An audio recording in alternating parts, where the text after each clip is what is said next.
estudio porque en Hola, ¿qué tal? Pues bienvenidos a su podcast Periodismo y Poder Más Allá de la Verdad. Me presento, mi nombre es Sujei López y como todos los miércoles en punto de las 8 de la mañana en cabina de Radio Universidad, acompañada de mi amiguita del alma, Carlita Chaires. Good morning, amiga. Buenos días. Es un gusto volverlos a saludar desde el podcast de Periodismo y Poder, desde las cabinas de Radio Universidad del 88.1 y desde Facebook Live de @Periodismo y Poder. El podcast. El podcast. Iba a decir, más allá, no más allá del que nos hackearon, pero bien. Te siento un poco nerviosa, amiga. Es que no estudié. No sé si andas ronca o te titubea el alma o qué pasa contigo. Me titubea la conciencia. Oye, pero es la segunda vez que lo tienes y te siento rara. No, pues es que estaba yo ya más embebida en sus temas cuando vino la primera vez. Oye, ni en la maestría te veía con tantos acordeones. Carlita Chaires, ¿a quién tenemos el día de hoy? Hoy tenemos al maestro Juan Carlos López Iracheta. Alias el Doc Iracheta, aunque él se quite el grado académico, pero para nosotros siempre será el Doc. Porque primero que nada, tuvimos el privilegio de que fuera nuestro padrino de generación en la maestría de Periodismo y Poder. Hace un año fue nuestro padrino, nos acompañó, nos guió, pero porque la verdad es que fue un título que se ganó a pulso porque su materia, su presencia transformó la forma de ver todo el proceso que llevábamos de 2 años en la maestría. Sí, nos abrió conocimientos que no teníamos, o si los teníamos ahí almacenados, nos los revivió y nos hizo darnos cuenta de la importancia del discurso, que es la esencia de todo, y es lo que decíamos ahorita antes de iniciar, que ya lo tomaremos más adelante, pero nos trae súper buenas noticias. Bienvenido, ¿cómo está? Bien, muchas gracias por invitarme de nueva cuenta y me da mucho gusto estar Oiga, padrino, tenemos varios domingos caídos, ¿eh? Sí. No se crea, chistorete entre amigos. Maestro, estamos muy agradecidas que nos haya acompañado esta mañana, pero como bien comenta Carla, viene ahora sí que con torta bajo el brazo. Sí, ¿Qué trae entre manos? Bueno, yo quería anunciarles a todas las personas que nos ven y a ustedes compartir que traigo la publicación de un nuevo libro. Es el tercero, francamente, con el que me siento más a gusto en este punto de mi carrera, de mis esfuerzos, ¿no?, por hacer filosofía y compartir un poco de filosofía. Entonces, pues traemos esa noticia y me da mucho gusto compartirla específicamente con ustedes en este espacio. Estamos muy agradecidas, Carlita. Le contaba yo, le pregunté ahorita yo al doctor, estoy muy sorprendida porque, bueno, ahorita él nos contará el libro, pero este esquema incluso de promoción, de difusión, está abierto para que no tengamos pretexto de no tenerlo. Está en versión digital como un ebook, como me decía él, está en versión física, pero la podemos pedir desde Gandhi. Sí, Gonville, Sanborns, están muchos catálogos realmente. Entonces, pues la verdad es que es asequible en todos los aspectos, en espacio, en costo y luego en el manejo del mensaje. La verdad es que con el maestro experimentamos clases muy profundas, pero aparte con lenguaje muy elevado, muy científico, muy filosófico, pero el libro es muy amigable. Así es.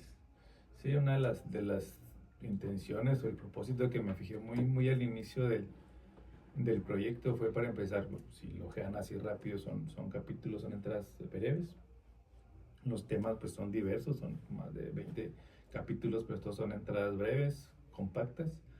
Y sí, realmente al inicio del proyecto me propuse hacer lo más accesible posible los problemas, los conceptos, los enfoques, sin quitarle profundidad, ¿no?, a los abordajes. Pero sí, Carla, tuve la intención de dirigirme a un público, pues sí, filosófico, pero también justamente extra filosófico. Debo confesar que en el semestre que tuve la fortuna también de darles clases a ustedes, a su grupo, enviamos un saludo a sus compañeras, Así compañeros. es, que ya están seguros, totalmente segura que ya están Están conectados, pendientes, están sí. pendientes, y si no, pues ven la transmisión en Facebook Live por Sí. más tarde, o bien por YouTube. Sí, pues, ayer vimos que lo vemos en Lo veo escuchamos saliendo a- del Noti. alguien nos dijo, lo veo saliendo del Noti, pero pues ahí está en Spotify Karina ahorita Ortega, en la tarde, claro. listo para que lo escuche. Les mandamos ¿Cuál es un- el nombre, maestro, del libro? El texto tiene un título, un subtítulo, es Ideología, Discurso y Existencia, y el subtítulo, que es importante para entender todo el planteamiento, es Reflexiones en torno a la construcción de sentido. Y les decía que durante ese tiempo que les estuve dando clases, descubrí algunos temas ahí que también me estimularon bastante, los integré al libro. Por ahí veíamos temas de verdad, posverdad, ¿no? Están presentes en el texto, pero reitero, sí, la intención fue hacerlo accesible también a un público extrafilosófico. Sí hay una apelación obviamente a un público que le interesa la filosofía, pero sí pensé también mucho a partir de esas clases en los comunicadores, en los periodistas, etcétera. Entonces traté de formularlo de esa manera, ¿no? En el texto. Maestro, está todo el libro explicado de diferentes problemas y diferentes situaciones, pero Sí. en sí y en esencia, ¿qué es la búsqueda de sentido? En este caso, justo juego un poco con las palabras, ¿no? Del título, es ideología, discurso y existencia, y el subtítulo es que reflexiones en torno a la construcción de sentido. En el caso concreto del texto, lo que, vamos, uno de los hallazgos y de las reflexiones, ¿no?, que se extienden a lo largo del libro, es que justamente en este caso la ideología y los discursos, ¿no?, que nos asedian en realidad de todos lados, redes sociales, etcétera, tienen efecto justamente porque anclan en una dimensión muy profunda de nosotros como seres humanos. O sea, el ser humano está inclinado a la búsqueda de sentido de su vida, ¿no? Y entonces uno de los hallazgos justamente tiene que ver con eso. O sea, al final nosotros adoptamos una determinada visión política, en este caso, ¿no? Porque nos hace sentido, porque se ancla en nuestra búsqueda profunda de sentido, existencialmente hablando, ¿no? Por eso la palabrita ahí de existencia en el título. Entonces, en este caso, cuando hablo de sentido, cuando hablo de sentido en el libro, apelo a esa dimensión un tanto más existencial, que a su vez nos permite justamente pensar cómo justamente el discurso político y las ideologías apelan a esa dimensión. O sea, al final la ideología y los discursos que vemos circulando en las redes sociales y demás, no se quedan en una dimensión de superficie, ¿no? Si hay quien las construye y las deja en esa dimensión, pues probablemente van a fracasar. Pero si hay una apelación al sentido, a la búsqueda de sentido de la persona, probablemente ahí es donde tiene un efecto. Entonces, están como estos tres niveles, ¿no? Es ideología, discurso y este anclaje en una tesitura más existencial. Por ahí en otra entrevista justamente me hacían más o menos esta misma pregunta y yo les comentaba que por eso somos tan apasionados en nuestros debates políticos, ¿no? La gente se apasiona con el tema político, se apasiona con su partido porque casi piensa que está en juego su vida y su existencia, ¿no? Entonces uno puede descubrir ahí que lo que está en juego es otra cosa, o sea, es una dimensión más profunda, ¿no? Pero es permanente, ¿no? Esta parte de engancharse ante esos discursos. Sí, claro, es permanente porque justamente tiene que ver con una dimensión, pues sí, muy antropológica en nosotros. Es decir, una de las tesis o premisas, digamos, de cada una de las entradas es que como somos seres de lenguaje, pues al final nuestro mundo individual, o sea, incluso interior, ¿no?, personal, lo organizamos a través de palabras, del lenguaje, de símbolos. Y entonces justamente como constantemente nos tratamos de comprendernos a nosotros mismos a través del lenguaje y las palabras, pues necesariamente estamos como en esa búsqueda permanente, ¿no? Y entonces si afuera hay una propuesta que viene y nos explica cómo son las cosas y nos ahorra esa labor de pensar, pues entonces la tomamos, ¿no? Y eso es lo que hace al final, en parte, un planteamiento ideológico, ¿no? Nos explica el mundo, nos dice quiénes son los buenos, quiénes son los malos, quiénes son los justos, quiénes son los injustos. Digamos, simplifica, ¿no?, las coordenadas de la realidad y en esa medida nosotros la adoptamos, pero es porque no podemos estar sin lenguaje, no podemos ser sin las palabras. Entonces, por eso es permanente, en efecto, o sea, es invariable. Y esta otra forma de adquirir o tomar el discurso, ahora sí que ya masticado, no es la ley del mínimo esfuerzo. Sí, claro. Fíjate que hay un esfuerzo importante también en el libro, tengo que decirlo, fue como recurrir también a otras disciplinas, o sea, más allá de la filosofía. Por ejemplo, por ahí me influencia de un buen amigo, que es el que me va a presentar, de hecho, el libro. Empecé a leer algo de neurociencia, y él de alguna manera lo filtraba también en las clases. Entonces justamente esta como, digamos, orientación o inclinación a simplificar la realidad es una cuestión también neurológica, es una cuestión cerebral. O sea, el cerebro lo que hace es eliminar la ambigüedad, ¿no? Y lo hace constantemente. Entonces justamente eso es lo que vemos también en ciertos planteamientos ideológicos. O sea, simplifican la realidad, la dividen en blanco y negro, y por eso resulta tan cómodo para nosotros adoptar ciertos discursos, ciertos planteamientos. ¿Por qué? Como es, o sea, nos ofrecen una realidad ya masticada, no tenemos que pensarle mucho, porque nos ofrece ya unas coordenadas muy claras de la realidad, cómo debemos pensar, ante qué debemos indignarnos, qué debemos sentir, qué debemos opinar, qué palabras debemos utilizar para describirnos a nosotros mismos y nuestras posiciones políticas. Entonces, sí, es una simplificación, ¿no? ¿Y el maestro Iracheta se describe también dentro de este libro? ¿En qué sentido? ¿Cómo? A nivel personal, académico. Bueno, sí, hay de hecho un último capítulo de ese, habría que platicar casi que aparte, pero sí hay una parte muy, digamos, donde yo trato de filtrar ciertas convicciones, ¿no? Así personales, existenciales. Es el último capítulo de hecho, y sí tiene ese cariz donde yo trato de compartir ciertas convicciones más personales. Y dentro del libro, ¿qué personajes o personalidades del ámbito político incluye? Sí. Autores. Sí, no, digo, yo creo que eso es de las cosas ricas. ¿Y Carla Pulchurhan está? Por supuesto. No, sí, claro. Gracias. Compra. Es un filósofo que lo trae tatuado. Enséñale el tatuaje, Carlita.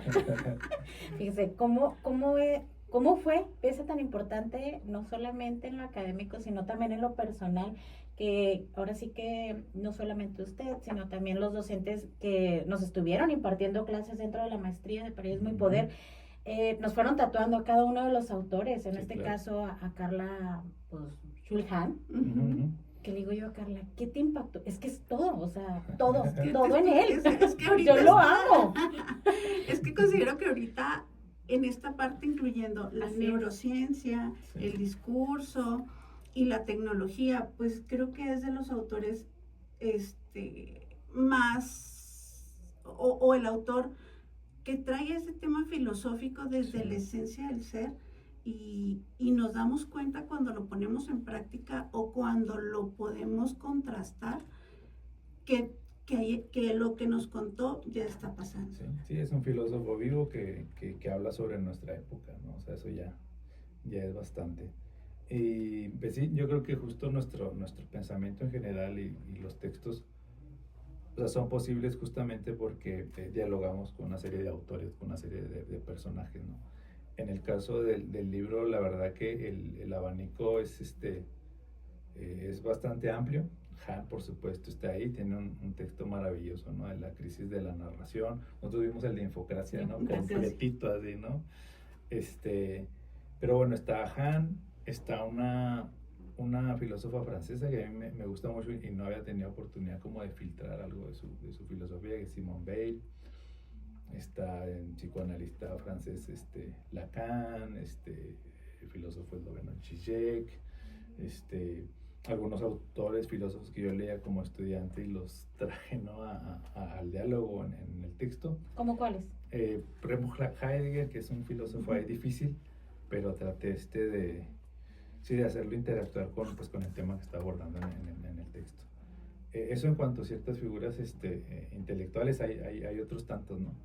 Pero también hay figuras políticas, o sea, hay unas partes en las que dedico un análisis tal cual a discurso político. Por ejemplo, hay un capítulo dedicado a Donald Trump, su primer discurso de regreso a la presidencia. Hay un análisis mítico, simbólico, ¿no? Ahí de uno de sus discursos. Está Luther King también, que es una figura que yo admiro muchísimo, ¿no? Y bueno, hay otros temas ahí también, todavía más polémicos, ¿no? Claro. Más políticos, pero también, por ejemplo, justo para analizar ciertos arquetipos en el discurso político, hay un análisis de un discurso de Hitler también, hay el análisis de fragmentos de discursos y un documento de Mussolini, por ejemplo. Hay el análisis del documento fundacional del Partido Morena, por ejemplo, también. Entonces hay una parte, digamos, sí, filosófica, teórica, hay una parte de análisis propiamente del discurso, en los términos en que yo lo planteo, ¿no? en el texto, y hay también una parte que yo quise considerar, que es como muy pragmática, es como una serie de tesis y de principios de análisis para quien le interesa analizar discurso, pero también articular narrativa, ¿no? Eso más o menos está a la mitad del libro y se me ocurrió, sí, ya iba avanzado en la escritura del texto y dije, bueno, quizás tengo que incluir una parte que sea un poco más práctica. Entonces son tal cual tesis para el análisis del discurso político y construcción del discurso político, y una serie de criterios críticos para analizar los discursos políticos. Entonces es más práctica, y sí pensé mucho también en el periodismo y en los comunicadores, ¿no? En esa parte. O sea, esta parte que me dice de, ya con esto, o sea, siempre un libro nos va a dejar conocimiento y todo, pero que haya un espacio específico para cuando menos tener la noción de cómo hacer un análisis real, y que nos demos cuenta de qué nos están hablando y de cómo nos están hablando y a quiénes nos están hablando. Creo que será trascendental. Es una trascendencia real, no diaria. Tendremos que estar conscientes del contenido del discurso que escuchamos, por muy simple que sea, ¿no? Desde un influencer en redes sociales, en un programa de televisión, en un reality show, en todo lo que como sociedad tenemos contactos, si hablamos de nuestra vida digital. Pero este 2027 pues tiene que marcar una parte política importante, y considero que si hacemos este análisis del discurso, nos daremos cuenta cuál es la verdad, el camino que tenemos que seguir para nuestro futuro. O sea, si nos quedamos nada más en el discurso masticado ese de aquí está, ya no se preocupe, ya aquí está, ya le dejé esto y todavía le dejé un cambito ahí para lo que se le ofrezca, pero aquí estoy, te llevo doctor, te llevo esto, pero como ¿por qué? ¿Para qué? ¿Dónde está ese ganchito que necesitas de mí? Y no nos damos cuenta a veces. Sí, fíjate, hay una idea ahí que quiero compartirla con ustedes, porque sí fue una de las motivaciones o los resortes, ¿no? que están bajo el texto, y es esta competencia, digamos, ciudadana, o sea, la competencia ciudadana de ser capaces de mínimo de descifrar, ¿no? ¿Por qué se nos habla de tal modo? ¿Qué mensaje nos está llegando? Y ser capaces de decodificarlo. Esto en el siguiente sentido, uno pensaría que como si pudiéramos, desde una perspectiva hipercrítica, uno podría pensar que podemos atravesar completamente los discursos y llegar a un punto en el que ya digamos, está atravesando completamente todo ese nivel de persuasión. Yo opino algo distinto, o sea, opino que no podemos estar fuera del ámbito persuasivo, ¿no? Lo que sí podemos hacer es ser conscientes de eso. O sea, por ejemplo, en una etapa justamente como el de campañas, ¿no? De campañas políticas, etcétera. O sea, lo que sabemos como ciudadanos es que estamos expuestos justamente a la persuasión, ¿no? De los personajes y de todos los colores, ¿no? Eso es así, o sea, al final estamos expuestos a la persuasión en ese nivel y en todo, ¿no?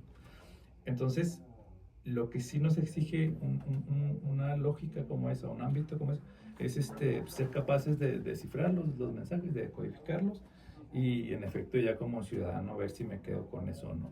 Pero tener esta competencia mínimamente crítica es una competencia política, ¿no?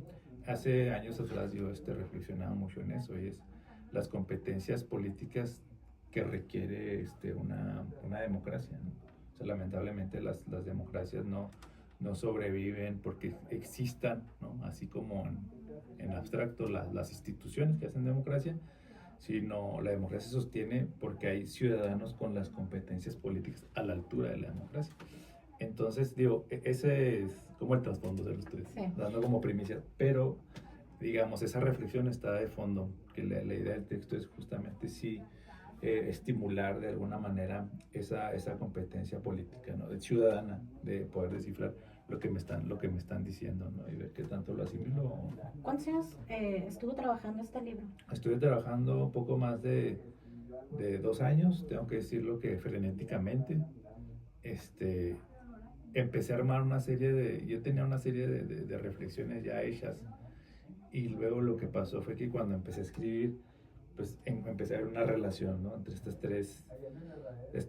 tres nociones, y como, digamos, la experiencia laboral y docente que estaba teniendo en ese momento. Entonces dije, bueno, yo creo que aquí se puede armar algo, y escribí frenéticamente un poco más de 2 años. Francamente yo tenía plan de terminarlo antes, pero para mí fue así como tan estimulante, y dije, bueno, se iban abriendo los temas, ¿no? Pero sí, un poco más de 2 años, más o menos. Sí. ¿Cuántas páginas tiene? Híjole, no recuerdo la paginación, creo que está como 200 y algo. Sí, es que a lo mejor los que nos están escuchando o los que nos están viendo piensan sobre el tema, es decir, no, pues así. Un ladrillo. Es un Fíjate que yo, ladrillote. cuando me comparte un previo, el doctor, el maestro Iracheta, yo lo estaba viendo y dije, es que pensó en todo, o sea, él pensó desde qué tan fácil es, o sea, qué tan lo puede manejar uno, lo puede leer, lo puede adquirir, o sea, desde la compra, cómo adquirir el libro, ¿no? Sí. O sea, en todo, virtual, presencial, todo. Pero también en cómo va a ser el tamaño, la proporción del libro. Y justo me lo imaginé como cuando conocimos al maestro Iracheta, que era un libro pequeño, o sea, algo pequeño, manejable, de bolsillo, o sea, y realmente yo al momento de abrirlo en el iPad, lo veo y digo, caray, me imaginé que iba a ser unas 500 páginas, la verdad, o sea, realmente, pero con base a las imágenes que tenía, dije, no puede ser tanto, pero realmente es muy digerible el texto. A pesar que el tema es así como... El tema es denso, el tema es exigente, pero sí, yo creo que una parte así muy linda de la escritura de un ensayo también, o de un libro, es justo cuando dices, bueno, haces el corte y dices hasta aquí, que hay que hacerlo también en la tesis, ¿verdad? Sí. En los me siento atacada, sí, claro. Expuesta. Ya para pero sí, sigan, ya preséntenlo. evidentemente que los temas pueden extenderse, ¿no? Bastante. Y por Pero ejemplo, en el caso de este libro, es su tercera obra, maestro. Es el tercer. ¿Va relacionado o van enganchados a los dos anteriores? Sí.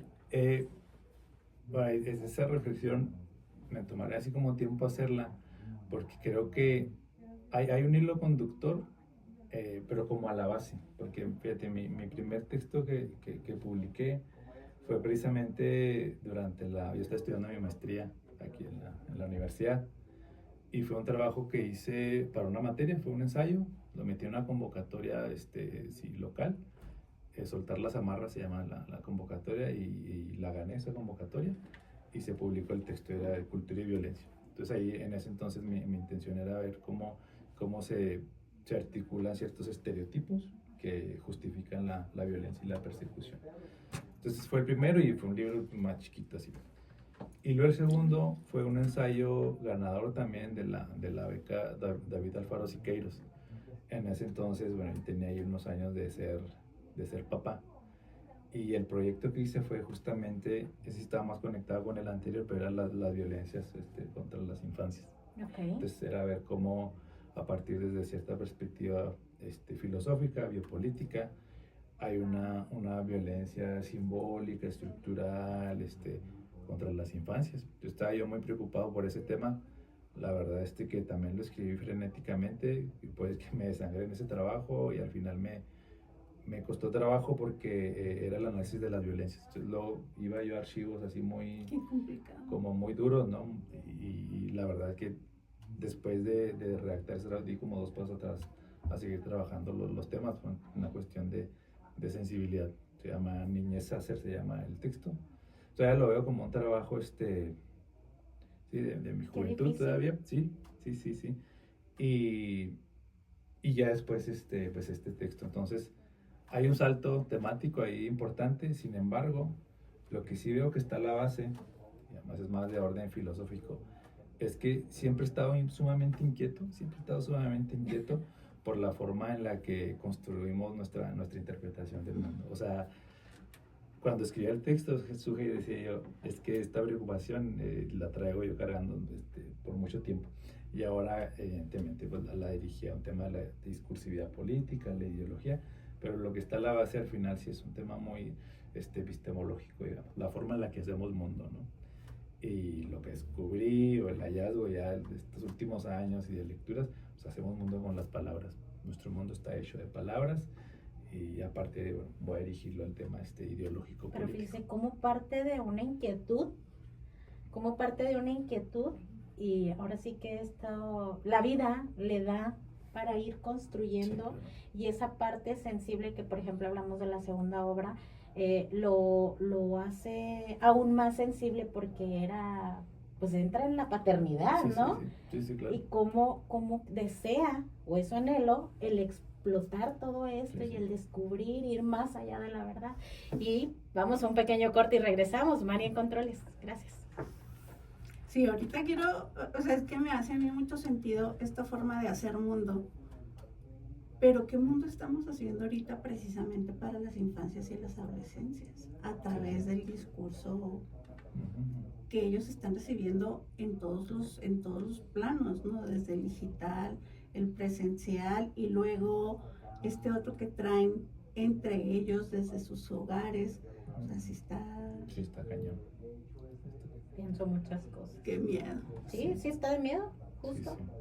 Y luego esta otra parte de que todo lo hace el lenguaje, pero ahora el lenguaje para estas nuevas generaciones se está transformando. Totalmente, claro. Lo están, lo están acortando. Tú has escrito muchas cosas, ¿no? Sobre el tema, sí, es eso, o sea, en la medida en que el lenguaje se ve, pues digamos, modificado, ¿no?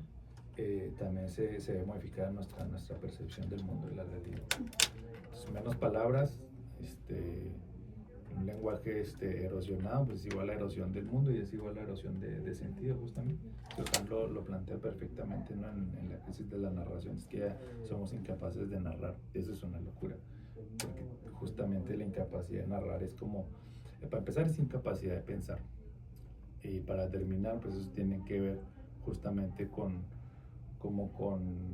el escroleo, ¿no? Entonces, o sea, es incapaz de permanecer en algo que dure más de 5 o 10 minutos, ¿no? Eso te da oportunidad de articular pensamiento, una idea, de narrar, pero como estamos acostumbrados justamente como segundos, pero lo mismo pasa a nivel del psiquismo, ¿no? Porque entonces a nivel del psiquismo estamos completamente dispersos, o sea, la mente del niño y la mente del joven es como, no puede retener ya una clase de una hora, ¿no? Entonces es un problema, o sea, es una cuestión que en efecto del lenguaje, a la forma en la que procesamos la información y la forma en la que demandamos la información y pues la forma en la que pensamos y vivimos, ¿no? Ahora pillamos a un joven su proyecto de vida, ¿no? Que por sí es un desafío incluso como adulto. Pero entonces, ¿cómo lo articula? Pues porque eso supone un proceso de proyección, ¿sabes? Y de narración. No está esa capacidad, pues, entonces tenemos un problema, ¿no? Justo, por ejemplo, pues todos los martes el artículo que escribe Carla, yo como mamá trato de identificarme totalmente, pero también soy un poco ignorante de ciertas situaciones, ¿no? Hablando de la adolescencia, que es el tema principal de Carla.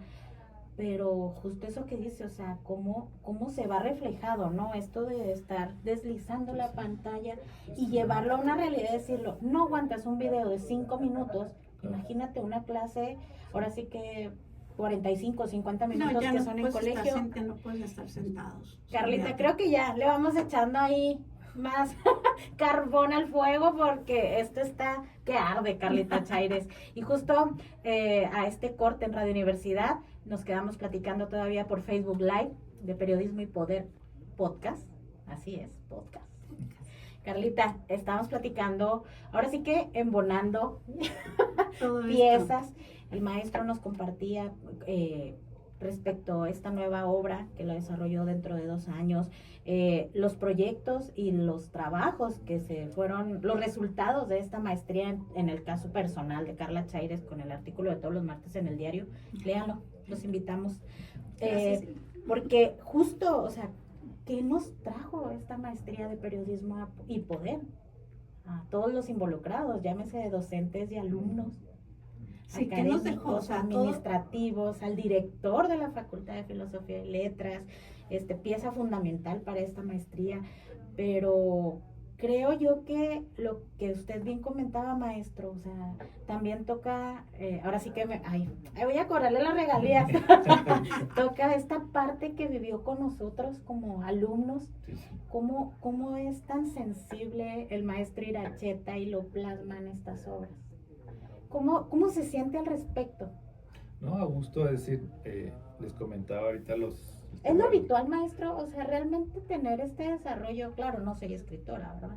Pero el que fluyan las ideas, o sea, yo lo veo, maestro, porque lo conozco de una manera, pero se me figura así como que tiene, o surge esta idea y lo escribir inmediatamente porque se nos va y hay que seguir el ritmo laboral, ¿no? Pero en esta cuestión así fue, o sea, esa fue un libro, yo sé y lo conozco que hay que darle con todo y tiene que terminar en cierto periodo, pero es lo habitual para un escritor. Yo pienso que sí, yo pienso que,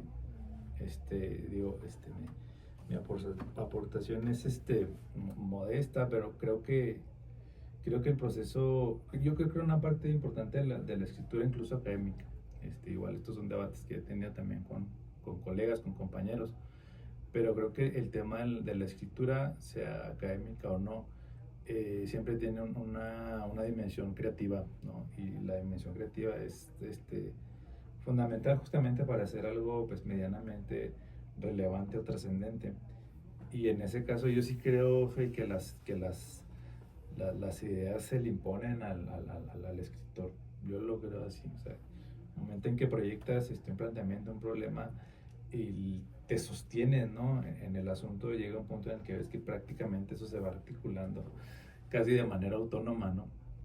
Entonces sí, o sea, luego una idea o un concepto necesariamente tiene una serie de conexiones, ¿no? Con otros, un concepto, luego una idea puedes ver más o menos su perímetro, su alcance, y entonces decides si le entras a ese autor o no le entras.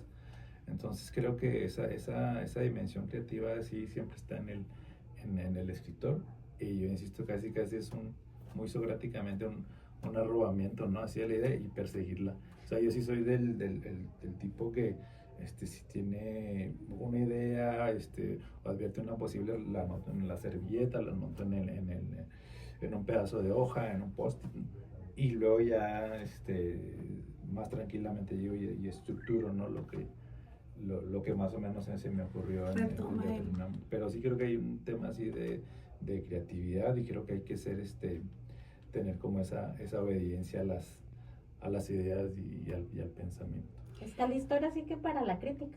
Sí, estamos listos, y yo debo confesar que ustedes ya me conocen. Porque nosotros lo hemos aplaudido mucho, pero digo Sí. yo, que a mí en lo personal, a mí me dice Carla, escribe, o sea, tenemos, a mí me voy a dar un plus, tenemos buenas ideas, y digo tenemos porque somos partners, ¿no? Carla y Chaires y yo escríbele. Es que no, que el tiempo no, y lo no sé qué, No. escríbelo. Excusas, Sí, claro. excusas. Y luego, Escríbelo. Pero ¿qué tal como Pepe Grillo, señora? Señora, escríbame de esto porque ya esto. Y Carla, Ok, señora. Entonces, pues ya también hay como que recibo ciertas regalías con Sí, claro, ahí tiene, ahí tiene la prueba de agua. Ya, su hey, aportación, su No, hey. la verdad es que yo me siento muy halagada y en lo particular por los aprendizajes obtenidos por parte suya, con Carla, las vivencias, todo lo que me proporciona Carla Chaires, la maestría, la Facultad de Filosofía y Letras. Sí, señora, he de reconocer eso porque la verdad es que ahora sí que entramos en el debate de la profesionalización. Cuando nos tocó, he de ser honesta, ¿cómo nos va a embonar? Esta palabra, ¿cómo la traigo? ¿Cómo nos va a embonar la filosofía en periodismo? Sí. O sea, Sí. era un... ¿Qué pasó? Si yo no quería estudiar esto. Yo dije, ahorita viene estadísticas, viene matemáticas y nos van a dar la clase y pues yo quería estudiar ciencias de la información porque no daban estas materias. Y viene el doctor, el maestro Iracheta a darnos filosofía dentro del periodismo y ¡pum! Fue así un despertar y la verdad es que convencida, como saben, Ojo, y éramos que me 9, conocen, somos 9 los egresados, Sí. y a los 9, si Tuvo un usted impacto. los entrevista, tuvo un impacto tremendo. Es por ello que fue nuestro padrino de generación. De hecho, todos tuvimos como, era lo que decía yo al principio, todos tuvimos un impacto en nuestro hacer. De hecho, el llevarnos a pensar y que fuimos una generación Sí. que tuvimos esta parte de la filosofía al final, al cierre. Sí. Pues al principio era así que, ay, es que esto lo necesitamos desde el principio, pero no, o sea, fue el haber tenido ya un cúmulo de conocimientos Sí. lo que nos hizo explotar al final. Así es. Y eso nos enriqueció de una manera increíble. Entonces, Pero ¿qué tal levantarte a las 3 de la mañana para devorar el libro? el libro que debíamos de presentar dentro de la materia del maestro Iracheta? Que en lo particular y en lo personal era, tengo que estar, ahora sí que, pues no al nivel, ¿verdad? Pero que si me preguntan no quedar mal, ¿sabes cómo? Pero ahí andaba uno. Yo que te seguí la tarea. Pero te voy a dar Así, otro pero gol. por osmosis. Oye, yo le Sí. preguntaba ahorita al inicio de la entrevista, ¿qué autores, quiénes incluye dentro de esta nueva obra? Y lo pregunto nuevamente porque usted nos dio una lista, ¿no? Vamos a Sí. leer, Y yo, y justo lo que decía Carla, nos veían maestros de la Facultad de Filosofía y Letras y lo que trae entre manos, hablando del maestro Andazola, ¿qué está leyendo? Sí, claro. No, pues tal obra, pásame, Sí. este autor no lo conocía, ¿de dónde es? Sí. Vamos más allá y no solamente se queda para estos 9 alumnos que en su momento de la maestría de periodismo poder, sino trasciende para los docentes, trasciende para ahora sí que el ego personal, ¿verdad? Que no es esa la intención en el caso del maestro Iracheta. Y por eso se lo aplaudimos y se lo reconocemos. Y por eso estaba tan nerviosa Carla Chaires al dije principio. yo, ay, estilo que no me acuerdo, pero es que sí me acuerdo, pero y ahora traigo un chorro de, me van a dejar con un chorro de ideas de que no, el tiempo no nos va a alcanzar para poderla sacar, porque vuelvo a lo mismo, o sea, es tan esencial el tema, el partir de la palabra para la transformación Sí. y la toma de decisiones. Que nos lleva a unos análisis increíbles de nuestra realidad. Así es. O sea, ahorita, y lo platicábamos en el corte, o sea, escuchas hablar, bueno, si tienes la ventaja, la bendición de que tu criatura, independientemente de la edad que tenga, Claro. platica, porque aparte ya no platican, o sea, ya es, ¿cómo te fue? Bien. Aprovechelo. Ajá. Sí. Entonces, si ya tienes a un adolescente que te anda siguiendo por la casa, platicándote y hablándote, ok, pero los escuchas y, ¿qué significa eso? Y lo, ay, o sea, cringe, que te da cringe, así como de, ay, y yo, ok, y luego al rato otra palabra y otra palabra, transformadas totalmente del lenguaje. Entonces, ahorita decía algo usted muy, muy cierto, pero también muy duro. El lenguaje mutilado, lastimado, transformado, pues habla de la sociedad en la que estamos Sí, viviendo. claro. Totalmente. ¿En qué proceso estamos en relación al lenguaje o al discurso que las redes sociales nos dan. Sí, sí, yo creo que justamente en las democracias, ¿no?, actuales, y sobre todo en los lugares así como pues, urbanos, ¿no?, y demás, sí creo que hay o sea, el discurso y las palabras, la forma en la que empleamos el lenguaje es más relevante de lo que creemos, ¿no?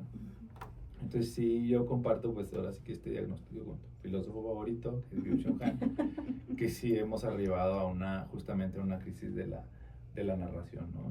Y narración en un sentido amplio, o sea, en un sentido también existencial y vital, que tal platicamos en el corte, que es como esta cuestión de cierta incapacidad de narrar nuestra realidad, de narrarnos a nosotros mismos, pues al final justamente tiene consecuencias a nivel social y político, ¿no? Esta imposibilidad de articular este sentido, ¿no? El sentido requiere también de calma, de detenimiento, de pensamiento. Y entonces uno podría pensar que es una cuestión como netamente externa. Yo quiero insistir mucho en esta dimensión un tanto más existencial porque esto, digamos, tiene consecuencias a nivel del sentido de mi vida, ¿no? En la medida que soy incapaz de articular una narración más o menos completa, pues también entro en una crisis de sentido muy terrible. Entonces creo que hay una relación entre una crisis, sí, a nivel social, político, pero también a nivel incluso existencial y yo podría decir hasta de salud mental, ¿no?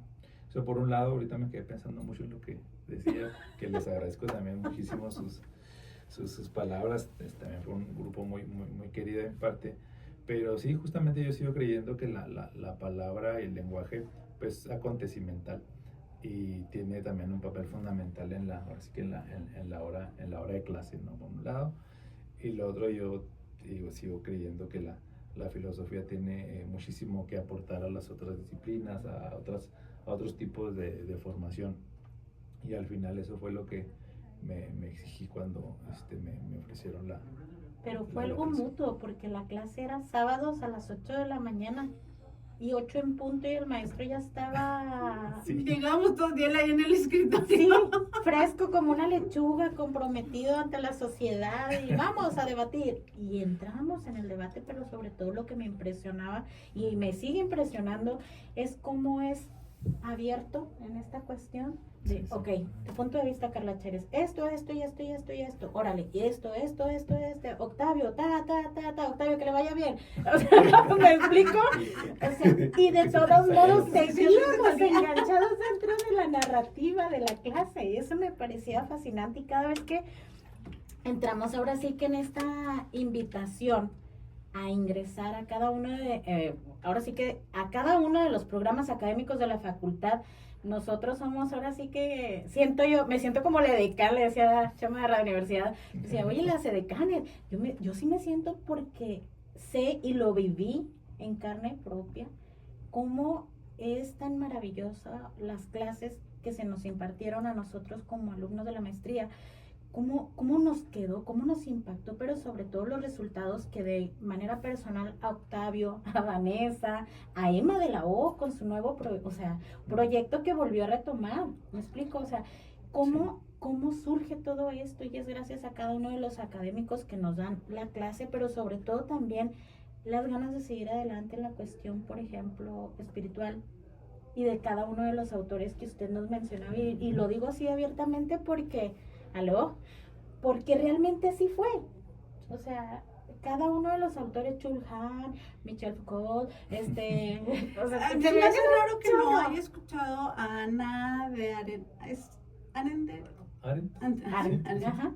Está entre sus escritos, entre los... Sí, ¿no? Hay un par de referencias a Arendt, sí, sobre todo Sí. en el tema del concepto de lo político, hay una parte, sí. Porque ella es ¿Quién una es? de las figuras, ¿no? El maestro. Es una filósofa alemana, y justo tiene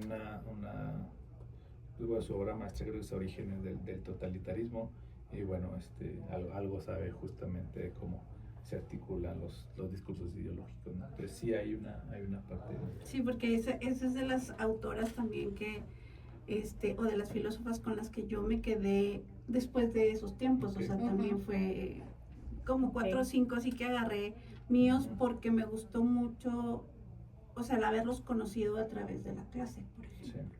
Entonces, ahorita que no la mencionó, dije yo, sí me es extraño porque el tema de ella, pues, da para esto del Sí, discurso, claro. ¿no? Sí, claro. A ver, ahora, hablemos de la cotidianidad y del discurso al que estamos expuestos, Ujú. ¿sí? Porque podemos hablar del discurso político que en estos tiempos en el estado de Chihuahua y a nivel federación, Ujú. pues nos están bombardeando, o sea, Ujú. estamos entendiendo cosas por un lado y estamos entendiendo otras Es cosas un por otro, desgaste. entonces Ujú. es un qué hacer. Y luego nos topamos después con este otro discurso que viene desde las influencias de la televisión o de el YouTube, Ujú. de quienes tienen cosas que decir, pero que no tienen la manera ideal para aterrizarla, ¿no? Ujú. Entonces, ¿qué pasa con las audiencias? Ahorita que estamos con el tema de legislación de las audiencias. Sí. O sea, ¿qué sería más adecuado? ¿Legislar el discurso o legislar la audiencia?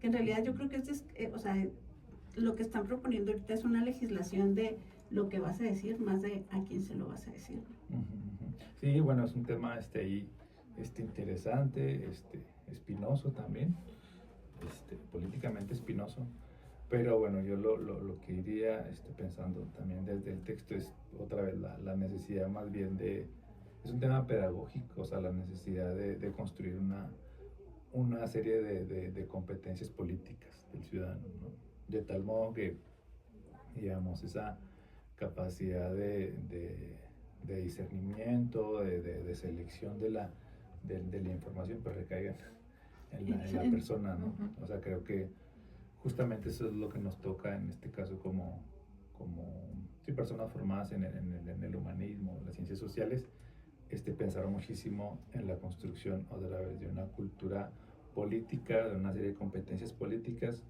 lo suficientemente vigorosas para que las personas puedan tener este discernimiento. Digo, es un gran desafío, es un gran desafío, porque implica toda una pedagogía política y es un gran desafío justamente porque parece que no tuviéramos como el espacio suficiente para llevar a cabo ese discernimiento. O sea, lo dices perfectamente, hay un asedio de lecturas, hay un asedio de discursos, hay un asedio de información y prácticamente ese espacio mínimo de reflexión es sumamente difícil, ¿no? Entonces, por eso también prolifera, ¿no? Digamos, pues las falsas noticias, ¿no? Las fake news, etcétera, juegan con ese bombardeo y lo ideal, insisto, desde una perspectiva muy, sí, muy de las ciencias humanas sería una labor pedagógica de construcción de esas competencias políticas. Cuando habla el maestro de competencias políticas, quizás de entrada a muchos nos puede sonar a competencia de contrincante o no contra el otro, sino más bien estamos hablando de habilidades y destrezas del ser humano para poder desarrollar cada una de estas pues habilidades para poder entender el mensaje o entender desde la parte política o la parte ciudadana. Eso sí quería resaltarlo porque vamos al uso de las palabras. Cuando hablamos de competencias, pues ahorita traemos en lo cotidiano la competencia. Ajá. Sí.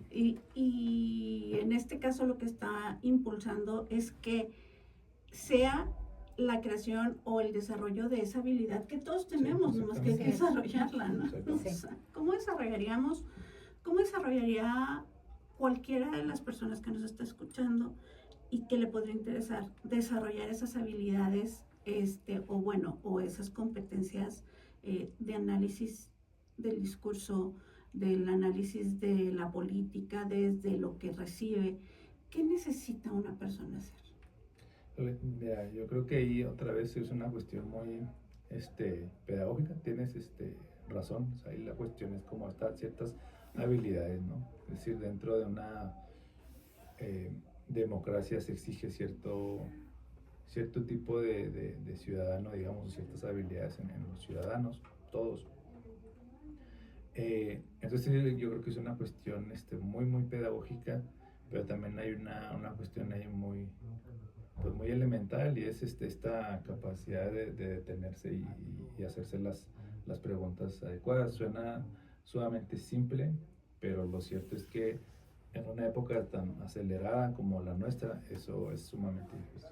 O sea, que la persona se detenga justamente frente a lo que está viendo en un momento y haga las preguntas adecuadas. Creo que dentro de esta crisis justamente de la narración hay otra crisis, que yo diría que es la crisis del preguntar también. Uh-huh. Sí, efectivamente. Y yo te iba a responder, pues comprando el libro. Ah, sí, claro, sí, obvio. Porque también, o sea, si es algo pedagógico, pues empecemos leyendo, ¿no? Adquiriendo, sí, claro, adquiriendo esta información obra y conocimiento del maestro. y pues, Ideologías, discursos y existencias. Maestro, estamos a punto de concluir el podcast de esta mañana. Se me fue volando. la otra que temblaba. Y Carlita todavía palomeó nada más una de las 50 que traía. Tenemos que sentarnos con... Ah, no, tenemos presentación del libro. Así es. Invítenos, Extiende la por invitación. favor. Sí, bueno, quiero aprovechar su espacio. Gracias por la invitación, y sí, extiendo la invitación. Es la próxima semana ya, el próximo jueves 20, 6:30, en el Centro Cultural Armónico. Está en el mero centro. Entonces no tiene pierde, está en el mero centro. Y pues, ¿de qué lado? Deme una referencia porque sí me perdí. Está como de la referencia de rectoría, espaldas de rectoría, de ese lado incluso de la... Ah, ok. Pues nada, todos invitadísimos a la presentación del libro. Que va a haber debate, plática. Va a ser un tipo conversatorio. Hemos pensado en un formato así un poco más fresquezón. Tengo entendido que vamos a tener ahí un poco de jazz también. Entonces va a estar interesante ahí el evento. Les voy a decir a los compañeros de la maestría, lleven sus acordeones. Vamos al debate, vamos a este conversatorio con el maestro Iracheta. ¿Quién lo va a presentar? Me va a presentar un buen amigo mío. Se llama Willy. Okay. Y él y su esposa son dueños de la librería Infinito. Okay. Ellos son egresados de la facultad. Orgullosamente. Cuando yo entré justo primer semestre, Willy, pues justo también Jorge Flores, okay, un buen amigo también, iban de salida, ¿no? Son una generación mucho más adelante. Ya los ventiló. Ya los ventilé, ya están grandes. Un saludo también ahí a Jorge. Al doctor Jorge Ana Flores. Sí, él me va a presentar, es un buen amigo. Tengo que confesar que es una de las personas más inteligentes que he conocido, y en su momento, mi primer lector también. Es un rockstar. Sí, y siempre ha sido mi lector, ¿no? Así él, se lo agradezco muchísimo, precisamente porque lo considero las personas más inteligentes que yo conozco. Como que medio temblaban, ya lo estoy leyendo. Pero él es un buen amigo, y él va a ser mi presentador. Vamos a estar él y yo, y tal vez un moderador por ahí, y listo. Oiga, maestro, ¿y es cupo limitado, me imagino? Sí, pues es que el aforo es generoso, entonces se invita. ¿Sí? Entonces podemos ir todos. Sí, vamos todos. Es que normalmente los lugares o los cafés que se encuentran en el centro son pequeños, por eso lo pregunto. De hecho, sí, está interesante el lugar. O sea, la fachada sí es aparentemente pequeña, entras y es prácticamente nos vamos a sentir teatro, muy ¿no? cómodos, ¿no? Qué padrísimo. Es como un teatro, y pues nada, invitados, vamos a pasar ahí un buen rato, y sobre todo pues los vamos a invitar a reflexionar, ¿no? Un poco sobre los temas del texto. Entonces pues invitadísimos todos. ¿Y abierto al público? ¿Va a tener algún tipo de transmisión o no? Creo que no va a haber transmisión, entonces los vamos a obligar a que vayan y que cuando menos lean las reseñas que hay sobre el libro. Sí, pueden googlearlo, googleenlo, y el texto les va a aparecer ahí en un montón de plataformas, y ahí está la reseña comercial. ¿Va a haber venta del libro? Sí, va a haber venta del libro. Sí. Para la firma Va a haber, de Víquemelo. Ya vienen en camino. Tengo que confesar que he estado cardíaco. Ese tema de los textos vienen desde Brasil. Mire, si no nos habla, y Carla Chaires y Sujei López con gusto van a confirmar y sacan varios ejemplos. Entonces, no. Sí, para no quedarnos con las ganas, digo yo. Sí, luego vemos cómo sale. Sí, entonces, Marina, viene estás camino. viendo que estamos bien a gusto Aquí en el negocio. en el negocio. Pues ya saben, muchas gracias, maestro López Usted. Iracheta, por acompañarnos esta mañana. La verdad es que se me fue inmediato. O sea, esto fue así en un abrir y cerrar de ojos. Carlita Chaires, que nos acompaña en este próximo jueves 20, lugar Armónico. Armónico, 6:30 de la tarde. Sí, sí, sí. En el presentación. Centro Histórico, ahí en la ciudad, aquí en la ciudad de Chihuahua. Y o sea, sí nos deja con la duda y con la necesidad de saber qué vamos a poder escuchar desde la visión de alguien más y poder abrir este espacio de intercambio de opiniones. Así es que prepárese, le digo, lea ahí la sinopsis, haga sus análisis después de este podcast y preparémonos entonces para el día 20. Así es, Listos y listo. listas. Pues con esto concluimos el día de hoy, Periodismo y Poder Más Allá de la Verdad. Carla Chaires, Sujei López en el micrófono y nuestro invitado especial, el maestro López Iracheta. Muchas gracias por acompañarnos. Gracias a ustedes y mucho gusto verles. María en los controles, muchas gracias. Gracias. Nos sintonícenos el próximo miércoles 8 de la mañana por el 88.1 FM de Radio Universidad o bien por Facebook Live. Nos vemos. Nos vemos.